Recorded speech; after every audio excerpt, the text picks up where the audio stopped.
వైకుంఠ ఏకాదశి టోకెన్ల జారీ సందర్భంగా తిరుమలలో తొక్కిసలాట ఘటనపై విచారణ ముమ్మరం చేశారు. కలెక్టరేట్లో జ్యుడిషియల్ కమిషన్ చైర్మన్ సత్యనారాయణమూర్తి ఎదుట తిరుపతి జిల్లా ఎస్పీ హర్షవర్ధన్ రాజు, ఈవో శ్యామలారావు విచారణకు హాజరయ్యారు.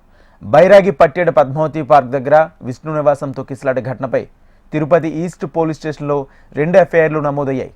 తొక్కిసలాట ఘటనపై దారితీసిన పరిస్థితులు, అప్పటి ఎస్పీగా విధుల్లో ఉన్న సుబ్బారాయుడు, డీఎస్పీ రమణ కుమార్ను బదిలీ చేసిన విషయాలను జిల్లా ఎస్పీ హర్షవర్ధన్ రాజు కమిషన్ దృష్టికి తీసుకొచ్చారు. ఇదే అంశానికి సంబంధించి పూర్తి సమాచారం మా ప్రతినిధి రామ్ అందిస్తారు. రామ్.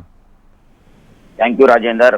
ఈ యొక్క జ్యుడిషియల్ ఎంక్వైరీకి సంబంధించి కలెక్టరేట్ లో కూడా ఇవాళ చైర్మన్ ఎదుట వైకుంఠ ఏకాదశి టికెట్ల జారీ తొక్కిసలాట ఘటనపై కూడా టీటీడీ శ్యామలరావు కూడా హాజరయ్యారు. అదేవిధంగా బైరాగపట్టిడి పార్కు వద్ద ఉన్నటువంటి తొక్కిసలాట ఘటన, విష్ణు నివాసం తొక్కిసలాట ఘటన రెండింటిపైన తిరుపతి ఈస్ట్ పోలీస్ స్టేషన్ లో 2 ఎఫ్ఐఆర్లు కూడా ఈ రెండింటికి సంబంధించి నమోదైనటువంటి విషయం మనకు తెలిసిందే. అంటే తొక్కిసలాట ఘటనపై దారి తీస్తున్నటువంటి పరిస్థితులు, అప్పటి ఎస్పీగా విధుల్లో ఉన్నటువంటి సుబ్బరాయుడు, డిఎస్పీ రమణ కుమార్ బదిలీ చేసినటువంటి విషయాలు కూడా కమిషన్ దృష్టికి కూడా తీసుకొచ్చారు. ఈ యొక్క హర్షవర్ధన్ రాజు విచారణ కమిటీలో వీటన్నిటిని కూడా కమిటీకి వివరించడం జరిగింది. ఇప్పటికీ కూడా కమిషన్ యొక్క ఎంక్వైరీ కొనసాగుతూనే ఉంది. గత 4 రోజులుగా మనం చూసుకుంటే శని, ఆది, సోమ, మంగళవారాలు ఇవాల్టి వరకు కూడా 4 రోజుల పాటు అటు తిరుమల ఇటు తిరుపతిలో కూడా కమిషన్ తొక్కిసలాట ఘటనకు సంబంధించినటువంటి పూర్తి వివరాలను కూడా సేకరించేటువంటి పనిలో పడింది.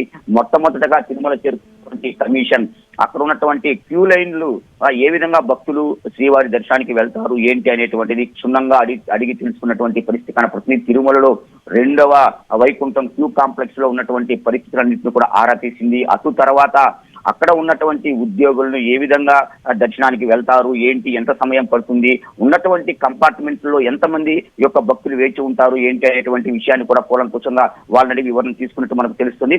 అదే విధంగా మనం తీసుకున్నట్టు యొక్క సీసీ కెమెరాలు మరుసటి రోజు శ్రీవారి దర్శనం చేసుకున్నటువంటి కమిషన్ సీసీ కెమెరాల యొక్క నిఘా భద్రతను కూడా పూర్తి స్థాయిలో కూడా అక్కడ అడిగి తెలుసుకున్నటువంటి సిచ్యువేషన్ ఉంది.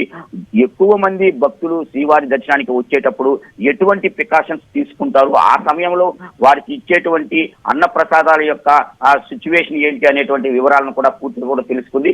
అయితే ఇవాళ మనం చూసుకున్నట్టయితే తిరుమల జేఈఓ, ఈవో శ్యామలరావు, అదేవిధంగా హర్షవర్ధన్ రాజు, అప్పటి ఉన్నటువంటి సుబ్బరాయుడు ఎస్పీ వీరందరినీ కూడా విచారణకు పిలిపించింది. పూర్తి స్థాయిలో వాళ్ళందరికీ జరిగినటువంటి ఘటన మీద అన్ని కోణాల్లో కూడా విచారణ పూర్తి స్థాయిలో జరిగి ఇప్పటికీ యొక్క విచారణ కొనసాగేటువంటి సిచ్యువేషన్ కనపడుతుంది Rajender. Right, thank you Ram.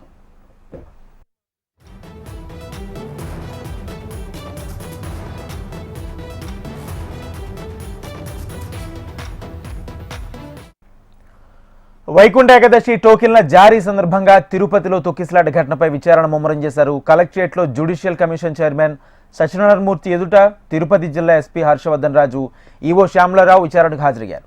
Bairagi Patteda Padmavati park దగ్గర విష్ణు నివాసం తొక్కిసలాట ఘటనపై తిరుపతి ఈస్ట్ పోలీస్ స్టేషన్లో 2 ఎఫ్ఐఆర్లు నమోదయ్యాయి.